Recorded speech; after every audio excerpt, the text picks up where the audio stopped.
Greetings, Minecrafters, and welcome to another exciting Minecraft episode on this wonderful day. My name is Kimberly Quinn, and I'm having this conversation with you from my back deck in northern Vermont. And I'll just describe to you. I just think it's important to have a visual.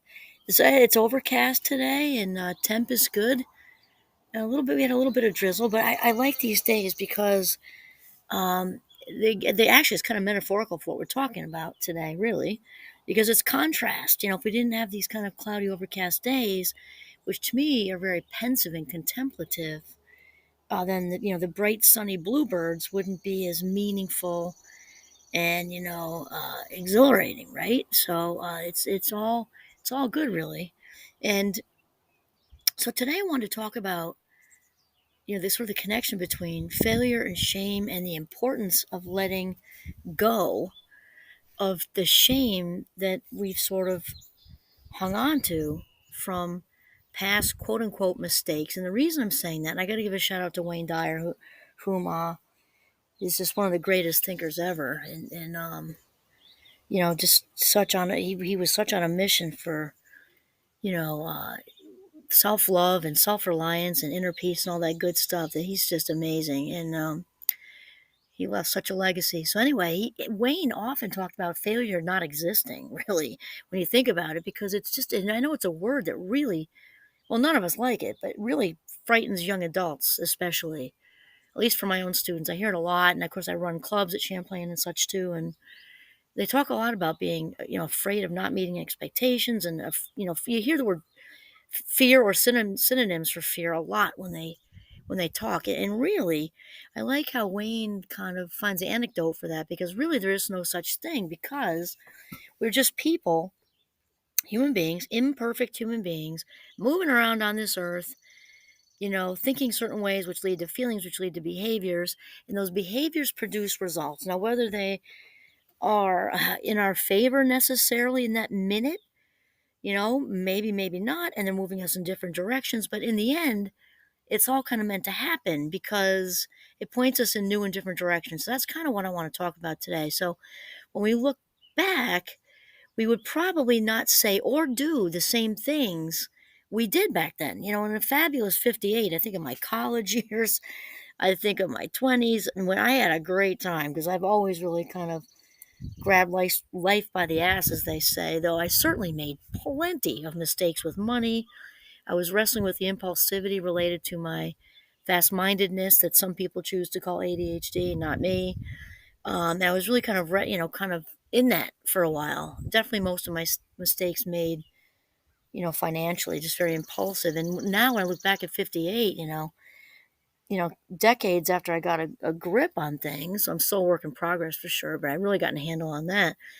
Gosh, I look back, I'm like, how did I even, where was my head? And that can be fill in the blank for whatever that is with you. And it was made mistakes with relationships, made mistakes with school or job choices or living situations, whatever, conversations, events, circumstances.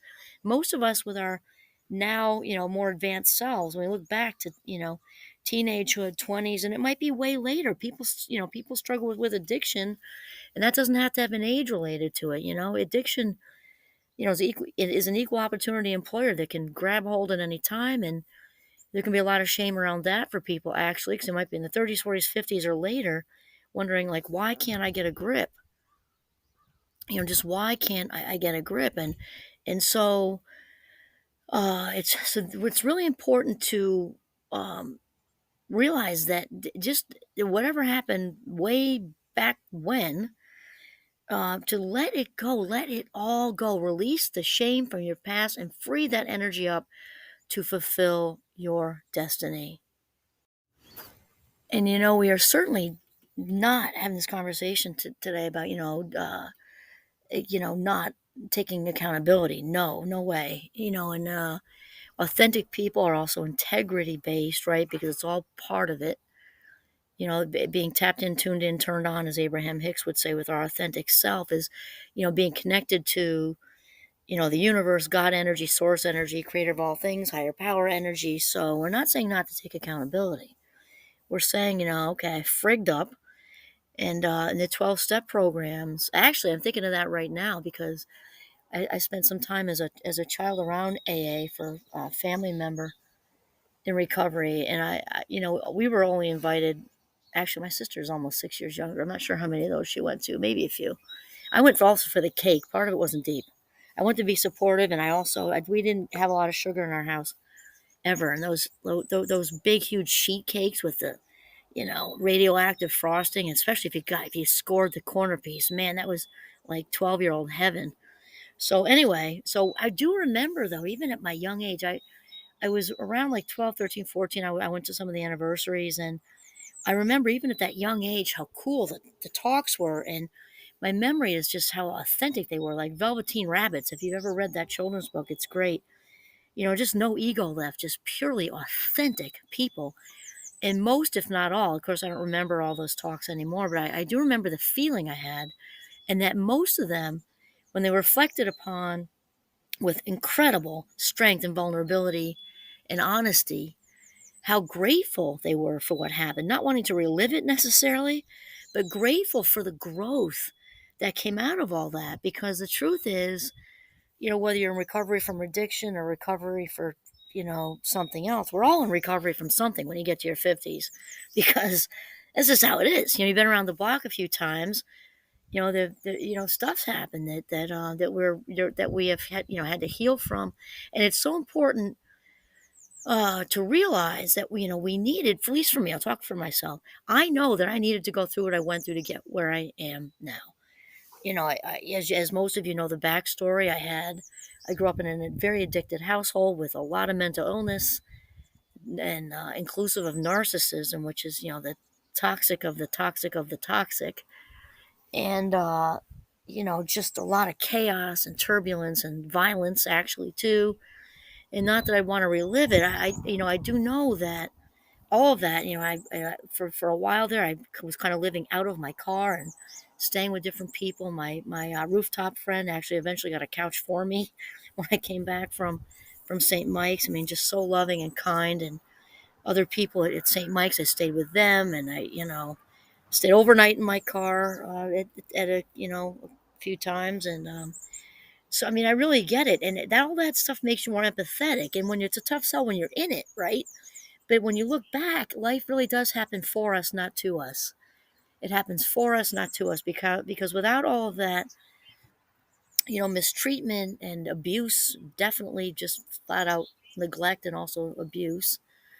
And I was told I was even homeless, which I never didn't really ever hear any really acknowledge that, because I always knew I'd find some place to go. But when after the 7 days article and the reporter kind of was talking about my homelessness, I'm like, what?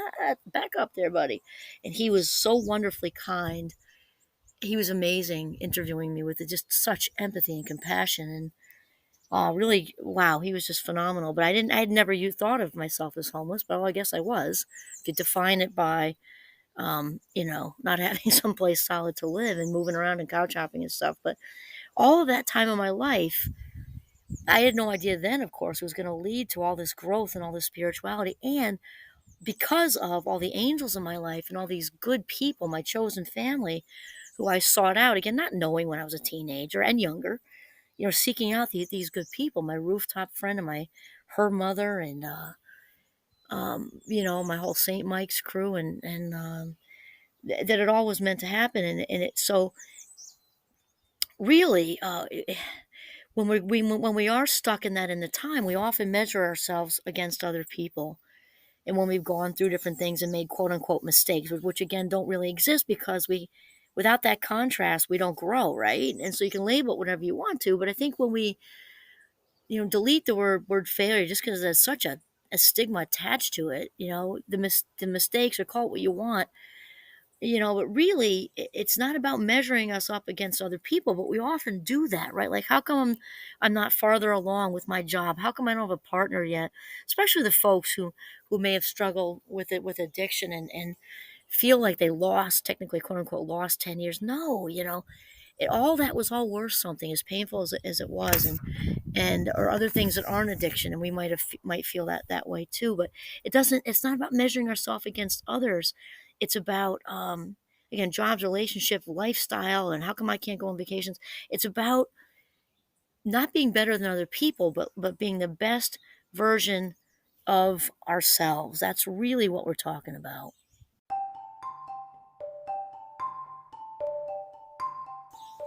So again, for me, I know like when I've looked back and reflected on a lot of things that happened and the money mistakes I made and different things like that, and you know, in, or, impulsivity related, because that's definitely been my own biggest challenge in life, mostly with money, but in other ways. It's also been the double-edged sword, right? I did a TEDx talk on that because I'm also really fun and spontaneous. It's not all bad, because I do grab life by the ass, and so that's why I can kind of go either way. But I look back and reflect on it, and um, it all helped to bring me to a place of more empathy, more compassion, really more understanding for when other people have had situations in their life where they've lived out of their car, or haven't had toxic people in their lives, or fast mind club members who have carrying on a ton of shame for feeling like screw ups and things like that. It just has you just honestly becoming a better human being. And it's important too, and I know this is a big thing in the 12-step program, to make amends where you can, when you look back, but I forget exactly the wording of it, and it's really good, but I'm going to have to paraphrase here a little bit. To make amends when it's not going to cause more harm. Because sometimes, and because that makes it about us, right? When we just want to fix it, apologize, make it better. And if we've hurt somebody so much that isn't in their best interest, we have to take that into consideration. Maybe just send the love to them privately. They don't need to know. Send the loves and then forgive us, forgive them, forgive everybody. This is all about clearing the space. So, and if you can make amends, do it. If it's going to cause harm again, don't. But it's important to have that, that spiritual connection, not religion necessarily. If you're a prayer, do that. But sending the love and good energy to that person is really super important, because that comes right back to us. And self-forgiveness is extremely important. And we're not saying in a way that gives us a pass whatever harmful thing we did. It doesn't, though. Like, we screwed up, and that's it, and it's over, water under the bridge. And to forgive ourselves by just saying, okay, I'm choosing to move forward now. I have a friend of mine who very recently gave me this great visual when she was talking about her bipolar and all the not so good choice making she had, and all the harm that came out of it to certain people, and how she would often get stuck in that shame, trying to lasso a brick wall and keep trying to move it and change it, and you can't, because whatever happened. So to send yourself the forgiveness, wrap around it, not giving a pass, just letting it go. And Claudia Black, the famous, you hear me talk about her in different episodes, famous pioneer in the 80s. She's still been at it for decades, but the ACOA pioneer, Adult Children of Alcoholics, really is the best definition of forgiveness I've ever heard. Because we often say forgiveness is forgetting, right? To forgive is forget, and that's crap, because the mind is not like a computer with a delete button. And anybody who's experienced trauma knows that for certain. So these memories just flood us sometimes. So Claudia says forgiveness has absolutely nothing to do with forgetting, but everything to do with remembering and choosing to move forward. So you screwed up, somebody else screwed up, somebody hurt you, you hurt them, on the scale of really bad even. And really all we can do at this point is let it go and wrap around yourself like a burrito with love and kindness, because we want to free up that space, just like a computer. When a computer is clogged with stuff, it moves slowly and it can't perform. When a pipe is clogged, the water can't flow through.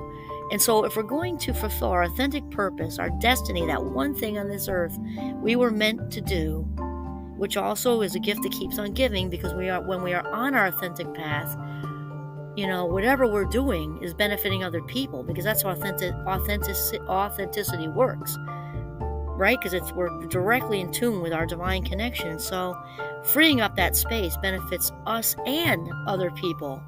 And so it's so important to make peace with all this stuff, our imperfections, and realize that there is no such thing as failure, that we're human beings. We are imperfect human beings. We are actually spiritual beings having the human experience. And that humanity piece involves all of this contrast to get us in a more advanced spiritual place where we love ourselves and other people, at a higher level. And that's what it's truly about.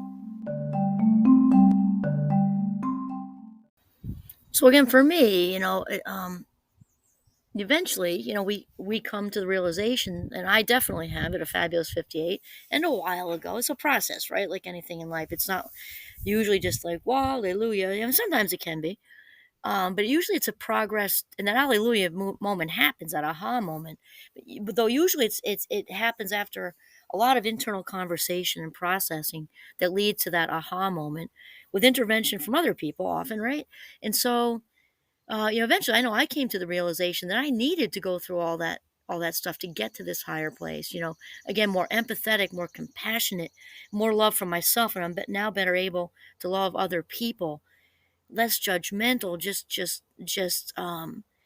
we just become better people with this contrast. Because so this is why it's important, to embrace the contrast and bless it. That's like super Buddhist, which again is a tough sell when we're in it, to really bless all that pain and agony that got us here. And again, we're not saying we want to relive it, but to bless the contrast because of where it gets us. Life doesn't happen to us, but happens for us, and we become way better people because of the contrast. And it also helps us to, forgive the people who were part of the contrast, because we realize that they were all part of our story.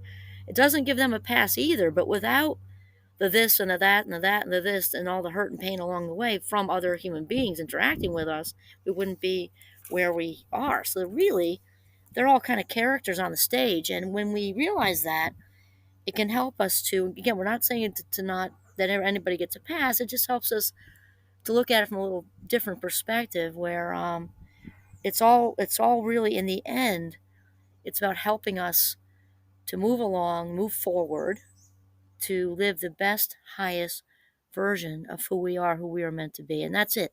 So this is Kimberly Quinn signing off from the beautiful, very contemplative day in northern Vermont. Have a mindful day.